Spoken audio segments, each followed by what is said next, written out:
Hi y'all, my name's Susie Faye, the founder of Stone and Feather Flow, and today is lesson 4 of this manifestation journey. I am on this journey as well, so this is also, this is my journey, and I want to share it with a community of people who want to manifest. And I also want to make things easier for other people too. So if I can figure something out and help someone else, that's what I want to do. All right, so today's video is going to be about, this actually happened to me last night. So when your mind won't turn off at night, have you ever been exhausted, but your brain just will not shut off? Last night, my body was tired and my brain decided it was time for a full PowerPoint presentation. I couldn't sleep last night, not because I wasn't tired, but because my mind wouldn't slow down. So if you can relate to any of those sentences, stick around. So last night I probably I got in bed around 9:30, and my partner was asleep next to me. So I couldn't, turn the light on. I didn't want to scroll social media because that just turns my mind back into a chaotic mess and wakes my brain up even more. So instead, because I was having all these thoughts and ideas and solutions, and that seems to happen to me a lot when I lay down, it's because it's quiet. The chaos is quiet from the day. My brain just is like, okay, let's do this. Even though I'm really tired.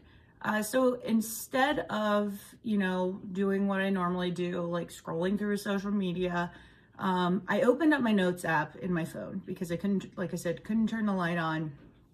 And I just did this brain dump. I just started typing out all these things that my brain was thinking. And then also I made a list for things to do today. That just helped me prepare for today so much. And it also gave my brain like an ease, a peace where it's like, okay, all that stuff's out. It's all down on paper, so I don't have to remember it. It's funny how your brain does that.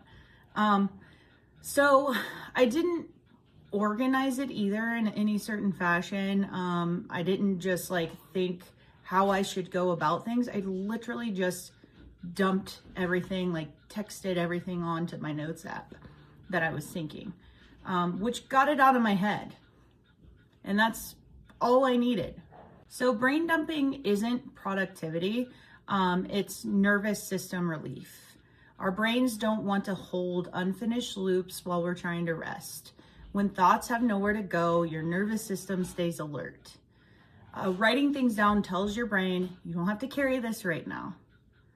This is huge value. So having your notes app available is a system that you can create, or, let's say, and this is something I may try. Let's say I put my phone in the other room at night because I don't want it to ding and bother me and whatnot.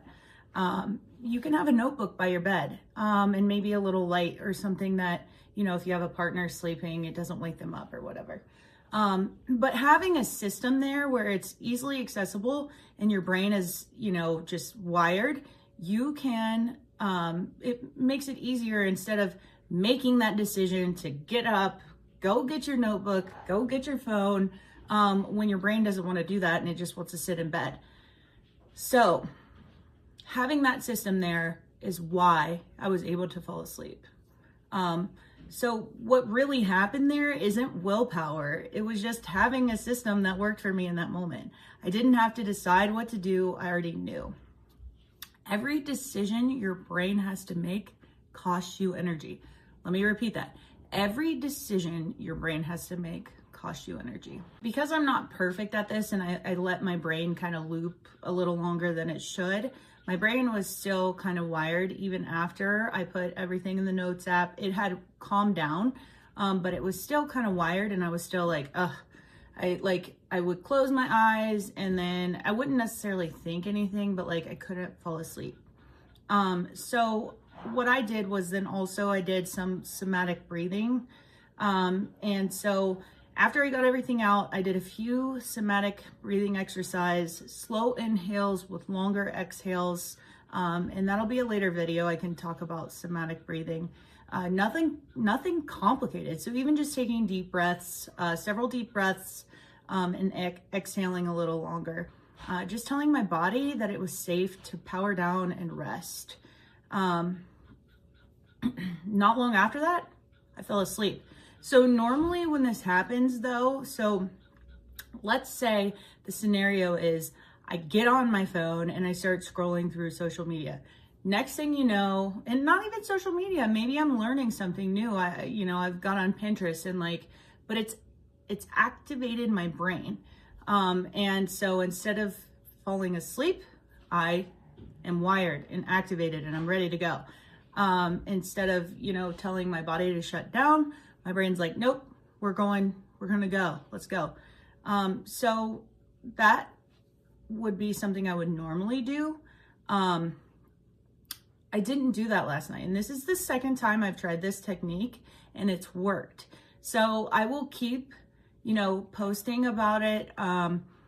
Because, like I said, 2 times of trying it doesn't mean it's gonna work, but I tell you what, I felt relief instantly. And if I can help someone feel relief, I want to do that. When you build small systems, your brain doesn't have to fight itself. Examples you can use are the Notes app instead of scrolling. I've talked about this before, having your water filled at night for the morning time, so you immediately get up and drink a glass of water. Having your clothes picked out, and just making your night routine or knowing what night mode looks like for you. The next thing this did for me was I was able to list the things I needed to get done today. So I didn't have to go through my day today and kind of decide and make decisions all day and get that decision fatigue. And that's something I'll talk about at a later video as well. But setting yourself up the night before, there's so much value in that. You can then, what I like to do is turn around and thank myself the next day. This is something I heard from a podcast by Chase Hughes that I listened to, is, thanking your past self. Being grateful for your past self for doing that and setting yourself up. When you set yourself up the night before, something shifts in your brain. You wake up feeling less rushed, less overwhelmed, more capable, more grounded, and I feel more confident. You're borrowing the calm from yesterday and you're giving it to tomorrow. So you're taking your past energy and you're giving that to tomorrow, and there's value in that. When your brain isn't overloaded with decisions, it naturally moves toward flow. And we'll talk about flow state in a later video, but it starts with reducing friction and not forcing focus. This isn't about doing everything perfectly. It's about asking, how can I make this easier on myself? Sometimes the most powerful manifestation isn't adding more. It's creating systems that let your nervous system rest. So I would like to hear other people's comments, feedback. What helps you quiet your mind at night?